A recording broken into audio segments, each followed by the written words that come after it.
Good morning. Happy Friday to you. Welcome to Cat's Home Chat, 107th episode, our first live one for the year.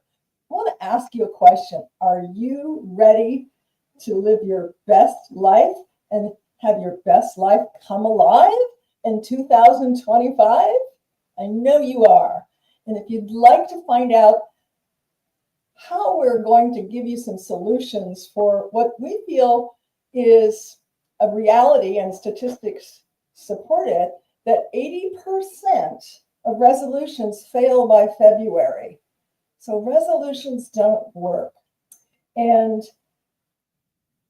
we don't want to blame ourselves for it. We don't want to beat ourselves up.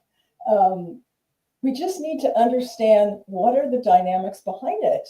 And we're going to go through the different, several reasons why resolutions fail. And then we're going to give you some alternatives so that you can have your life come alive in 2025. I know you can. I know we can do it together. This is an episode of Tada by Cat, Living by Design. And I hope that you share this and that you or someone you know will find maybe one thing that makes a difference or sparks an inspiration for you so that you can live your best life in 2025. So without further ado, I'm going to bring on my co-host, husband, business partner, Mr. Jeffrey Wong, who's going to join me. Welcome, Jeff. Good morning, everyone. He's our tech support as well. We're streaming on, I don't know how many sites. And so he's got a little behind the scenes stuff to do before I bring him on. All is good, babe? I'm sorry, I can't really understand. Everybody hear me okay? I can hear me all right? Okay. Can you hear me? I'm hearing it's somewhat a little echo on my headphones. So. Okay. Let me. No. Don't do anything. I have to adjust here. So go ahead. Can you hear me now? I can hear you. Yeah. You can. Okay. Awesome. So number one, why resolutions fail is lack of clarity and realistic goals.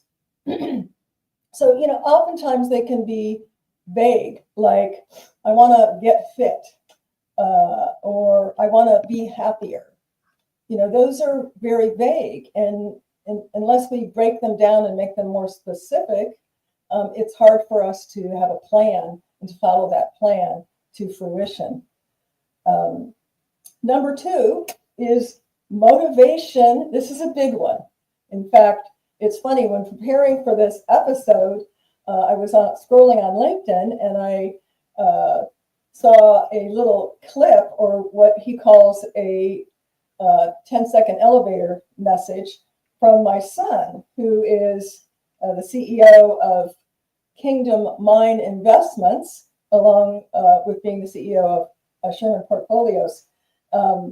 And it just resonated so much with this number two reason why resolutions fail, and that is motivation versus discipline.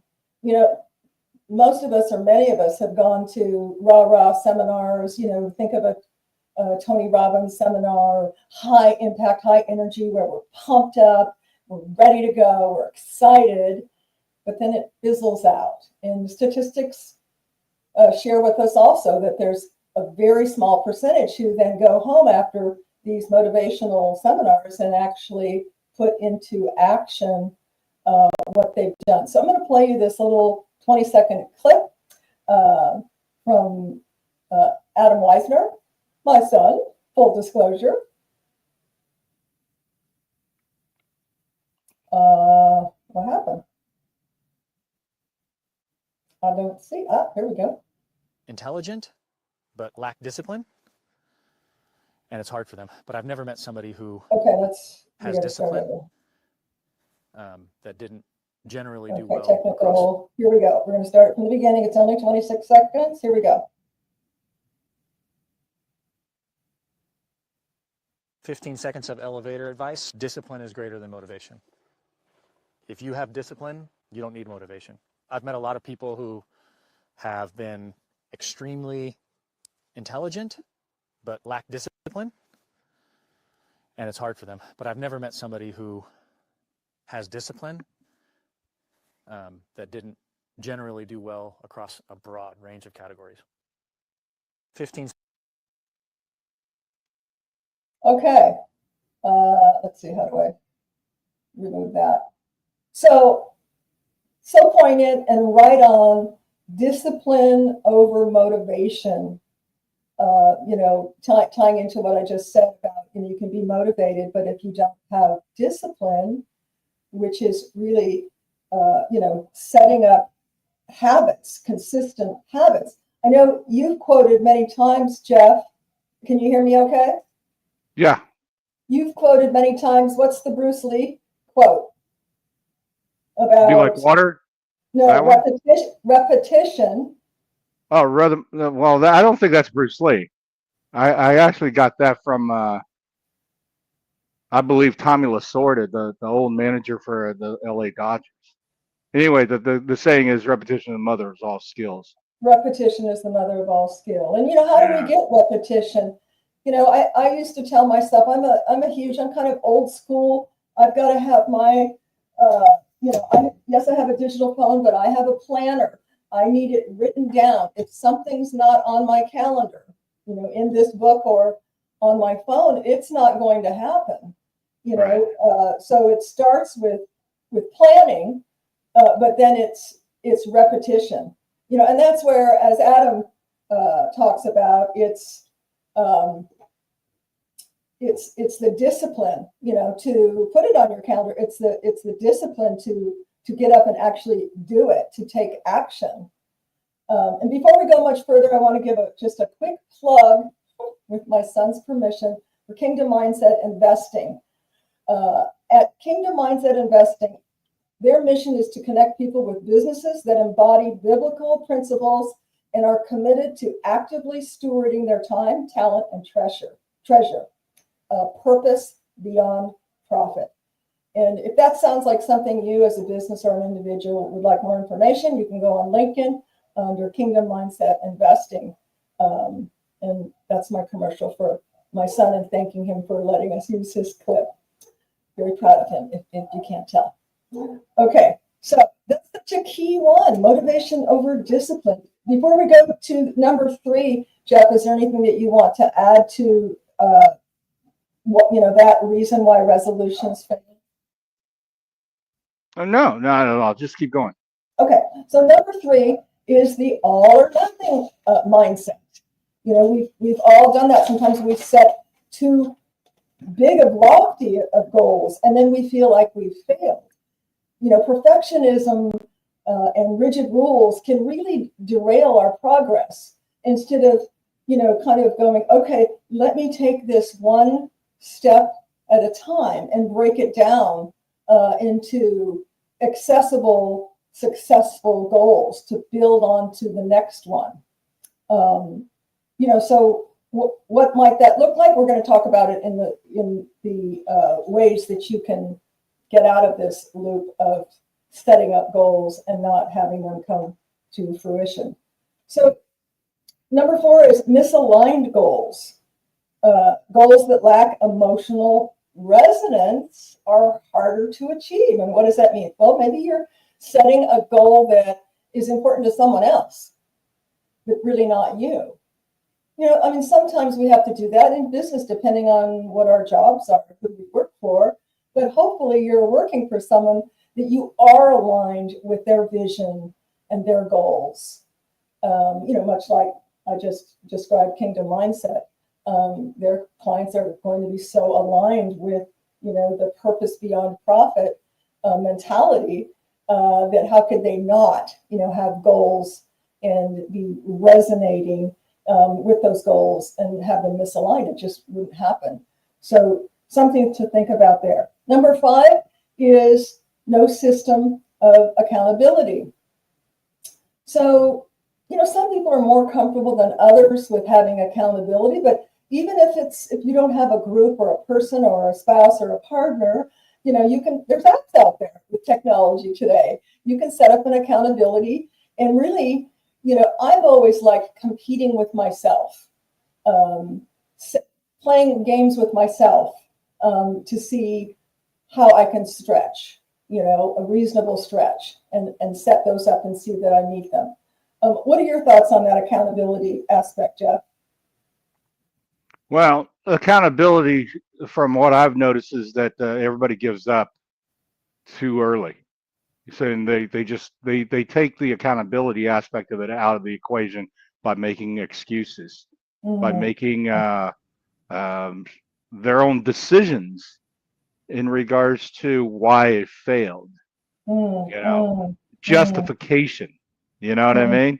So that's what I've noticed the key, and this goes all the way across from students I have from guitarists, musicians that didn't learn their songs, baseball players that is having a subpar season.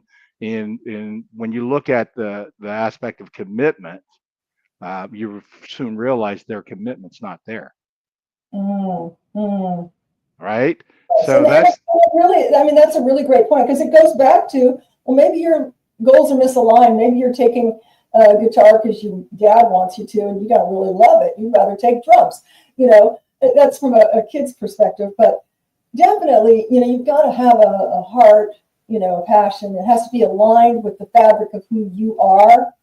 And I think so many of us don't find those quiet times, where we can really be true and discover who we really are beyond the external, what our parents have told us, teachers, employers, society, social media. That's not who you are. And those can be distractions that keep us from finding out, in our quiet spaces, with our Creator, who are we and where are we best aligned to put our efforts, because we all have 24 hours in a day, right? That we know of. Nobody has more or less.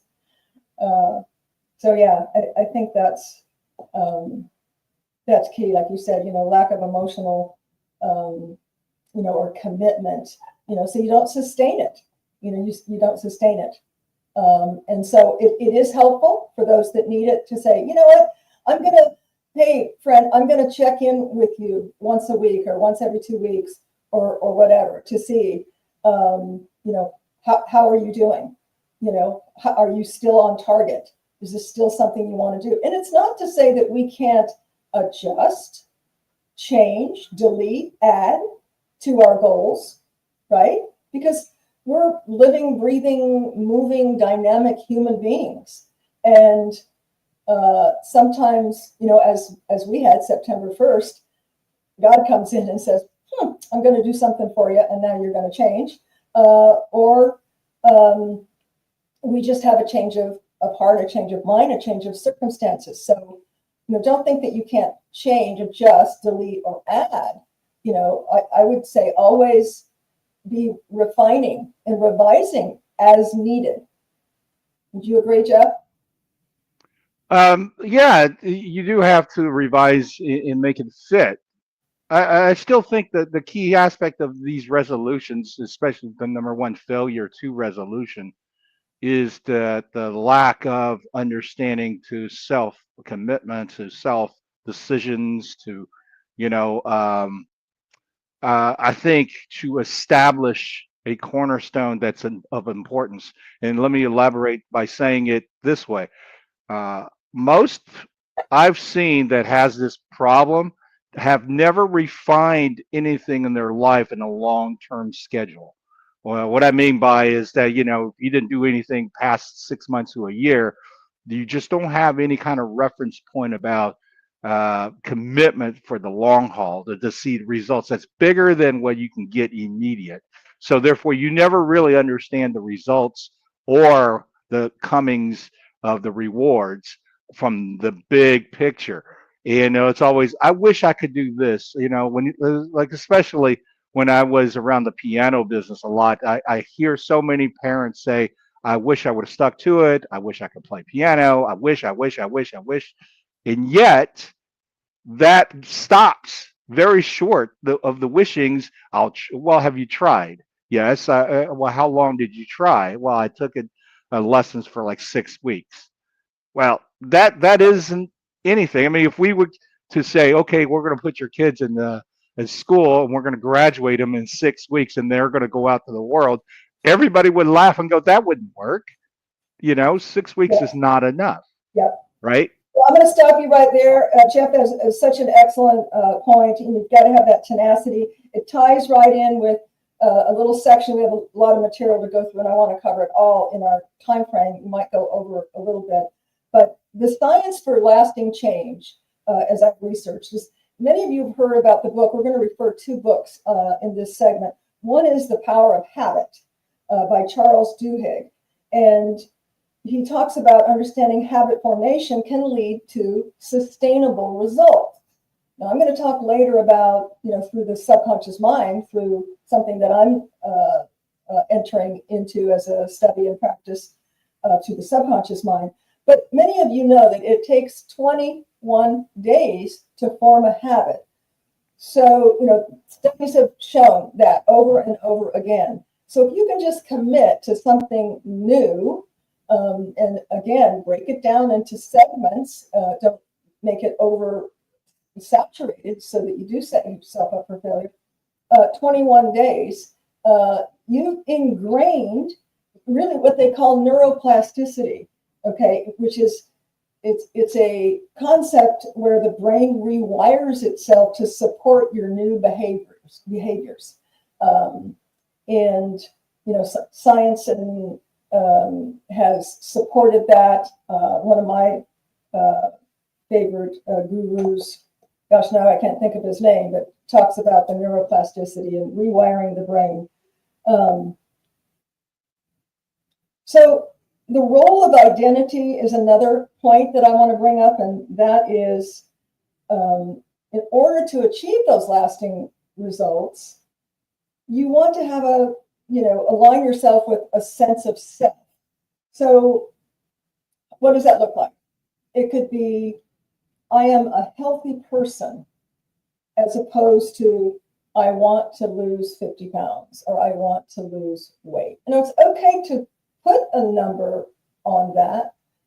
But amazingly enough, the subconscious mind, which is brilliant, will come up with a solution when you give it a broader sense of really, how you want to feel, where you want to be. I want to be healthy. I want to be active. I want to play with my kids and my grandkids. I want to, sleep well and feel good about my body, or simple as I am a healthy person. Again, versus I need to lose X number of weight. And I think that's speaks really to the change-making brain cells of our inner subconscious mind, much more effective. So I want to get through so we have time for solutions, because this isn't all about what we do wrong, but you have to kind of know, well, what am I doing that could be improved? Why do 80% of the people who make resolutions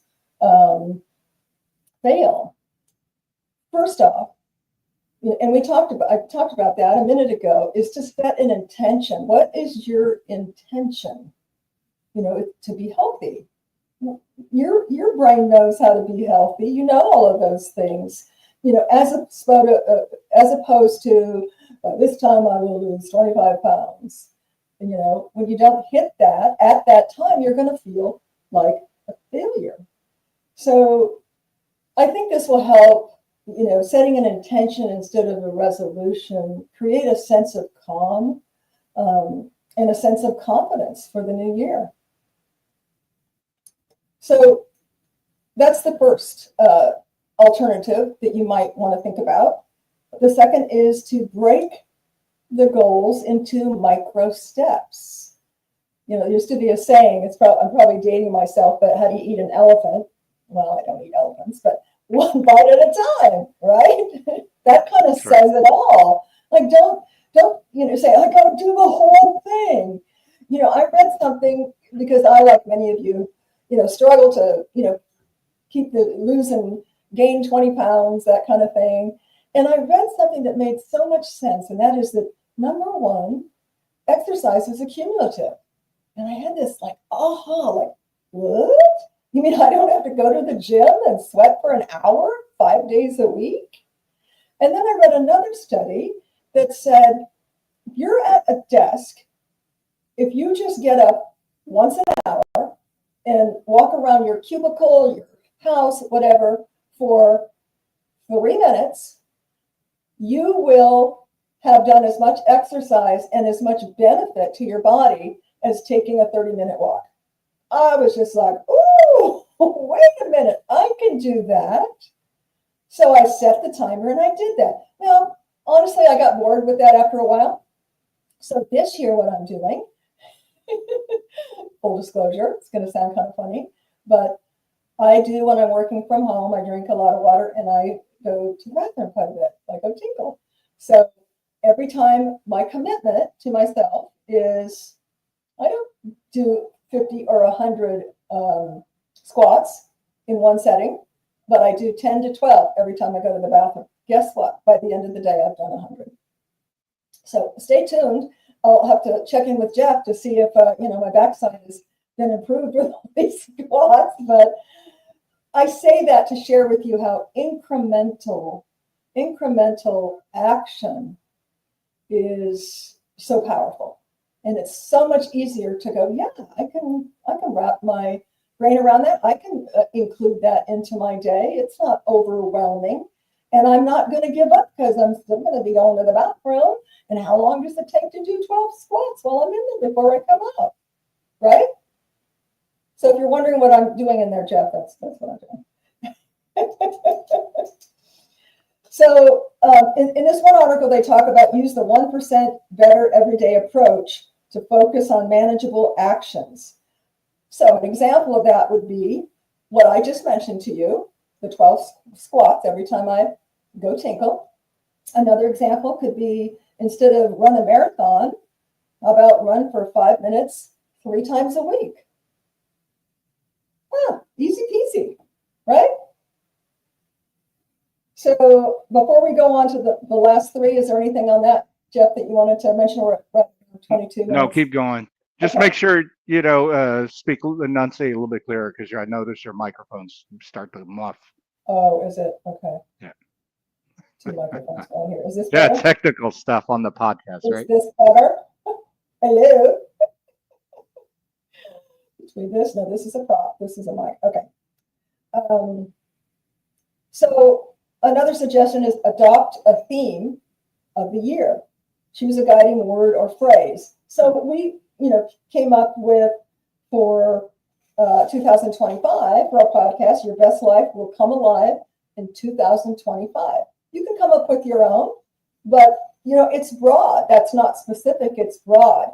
But my mind, my body, my inputs, my dialogue inside knows the proper things to do, say, feel, and be to have it be an alive 2025.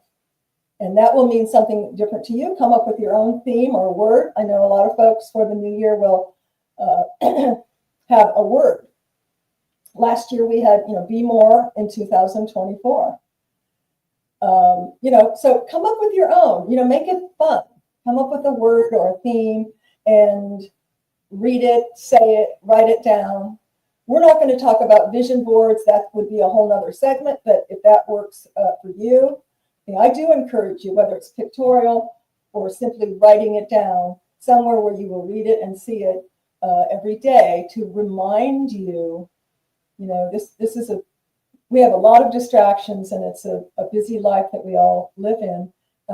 It just helps to ingrain and remind you where and who you want to be and how much more alive you want to be in 2025. So number 4 is one that actually came up that, interestingly enough, we're going to have a subsequent show on it because I have been interested in the power of hypnosis actually for over 4 decades when I cured myself of smoking over a half a pack of cigarettes a day through self-hypnosis. So that's another aspect that you might want to consider, to reprogram your limiting beliefs through hypnosis and NLP. It's powerful. It's faster than, in statistics tell you, it's extremely faster than psychoanalysts. For myself, within 3 sessions for myself, I was a non-smoker. So something to think about, and we're going to have a subsequent episode to officially launch. I'll give you a sneak peek. Heart space hypnosis, living by design, not by default. So you might want to consider that. Number 5, focus on systems, not goals. And I'm going to reference the second book, and that is Atomic Habits, which talks about building systems. Okay, so what is a system? It's similar to what we talked about in micro dosing, and that's not with drugs. Microdosing your goals, your intentions, we're going to call them, not your resolutions, your intentions, which can equate to goals, but micromanage them, microdose them. So what would that look like? And you know what? I did this when I wrote and finished my book, Miracles Online. And that is create a system where it's not, well, I got to write a book. Now, full disclosure, I started it 25 years ago. I don't suggest that you take that long for a goal, but we had life in between. It was powerful, and it was message to me, divine message to me, to finish the book, to commemorate Jeff and our 25th wedding anniversary. But what did I do? You create a system to write, and this is what I did, 30 minutes a day. Now, I'm going to write a book. Just, you know what? I'm going to take time. I'm going to carve out time. I'm going to have that discipline, not that motivation, as Adam says, but the discipline to put it on my calendar so it exists and write 30 minutes a day. Now, will you always, complete that?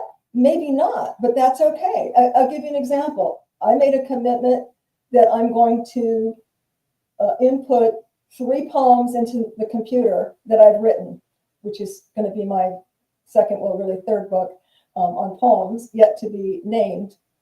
I only did 1, but you know what? I felt really good. I just arrowed to the next day, and okay, I'll do 2 more the next day.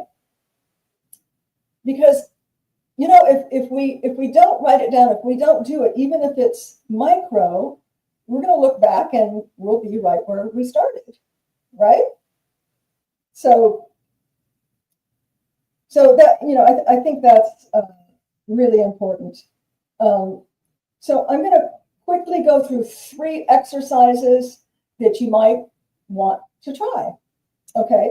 Number 1 is a visualization exercise. You're going to visualize, and this is really poignant when you get into hypnosis, just FYI, because the subconscious level, whether you realize it or not, controls our thoughts, feelings, emotions, and actions. 80% of that is controlled by our subconscious, which is pretty mind blowing. But you can do it on just a standard level, and that is to close your eyes and focus on not what it is you want to do, but how you want to feel, right? So whatever endeavor it is, focus on how you want to feel in that place, in that moment when you arrive at that place. Number 2, you can reframe your failures. So this is an important aspect, I believe, because the most important conversation I believe that you will ever have is the dialogue up in your head. So if that's the most important, are you monitoring? Are you editing, crediting, replacing negative thoughts about yourself, about others, judgments, etc.? Really raising your, your level of consciousness. That's what that entails. In every moment and every thought that you are self-correcting, if need be, and you're turning, you're turning those setbacks and as feedback, okay? So we all have setbacks, but don't call them failures. It's like, okay, what am I to learn here? I've had a little setback. And I'm sure many of you have experienced, as I have, where I thought it was a setback and it was really a push forward, a divine push forward. That's a whole nother segment. I could share some stories on that. But ask, what can you learn from this? And how can you adjust your approach? I think that's how we all get better. And incrementally, we might go back 2 steps and then we're ahead 3 steps and we're back 1 and above 2. And it's amazing how at the end of that, as we keep adjusting and reframing, that we look back and go, wow, I'm in such an amazing place. Number 3, have an attitude of gratitude. This rewires the brain also for positivity and perseverance. Being grateful, it's amazing how it magnetizes more blessings. It really is. It really is amazing. So I hope that. Discipline. I hope you don't that. need motivation. Oops, I hit a There's button. been a lot of people who have my been bad. extremely intelligent, but lack Okay, discipline. well, let's hear it one more time. And it's hard for them. But I've never met somebody who has discipline that didn't generally do well across a broad range of categories. Wow. So I never tire of hearing my son, and he's just so wise. So I feel so blessed to be able to share his elevator speech or segment of wisdom, because it really does come down to discipline. Really, what are we putting on our calendar? What are we doing? It doesn't have to be huge, guys. Just do it. Do something. It's in alignment with who you are, and you will be amazed and blown away. I'm going to close with a poem. It's going to be included in my book of poems. Haven't named the book yet. And I actually read this on an episode a few months ago. I think one of the last live ones we did, right, Jeff? Yes. I think so. And I'm going to give you a backstory to this poem, because it was in the summertime and I was overwhelmed by the mess in the garage, because although we have like 5 units in storage for our staging and design, there's definitely overflow, plus all our stocking, personal stocking, etc. And I was overwhelmed at where to start, because I'm not one that's, there's no way I was going to gut it. And I came to the mindset, you know what? I'm just going to take this 8x6 segment that's bothering me the most, and I'm going to clean it. And we had all kinds of things to clean. I won't go into detail or gross you out, but at any rate, this poem was crafted after that. So I hope you enjoy it.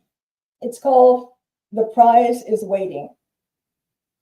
One step is all that is needed, with your eye on the big prize. If you just do one thing that will take you to your destination, you will eradicate and disseminate all doubt and hesitation, or what I call procrastination. Steps 2, 3, and 4 and more will magically be behind you as you gain such amazing speed and grand momentum, building on one step and into so many and many massive little actions that now has so much traction. As you're looking back in awe, you see the thing you completed, which you never thought you would or could. It stands to reason to know and see the glory before you that began with just a single step that set you free and showed you how much you are the hero in your grand, amazing life, not a prisoner of all the lies that seem to swirl inside your head, that you are perfectly amazing just the way you are, and you have always been enough and more. Just take a step. You'll know it's right. The prize is waiting. It's right in sight. So go out and grab your best life, and your best life will come alive in 2025. I hope you found some insights, some ideas, something that resonated or struck a chord with you. And we'll hope to see you next week on another live show. Have a super Friday and an amazing weekend. Thank you, Jeff, so much. And see you next week, all. Come back, see you next week.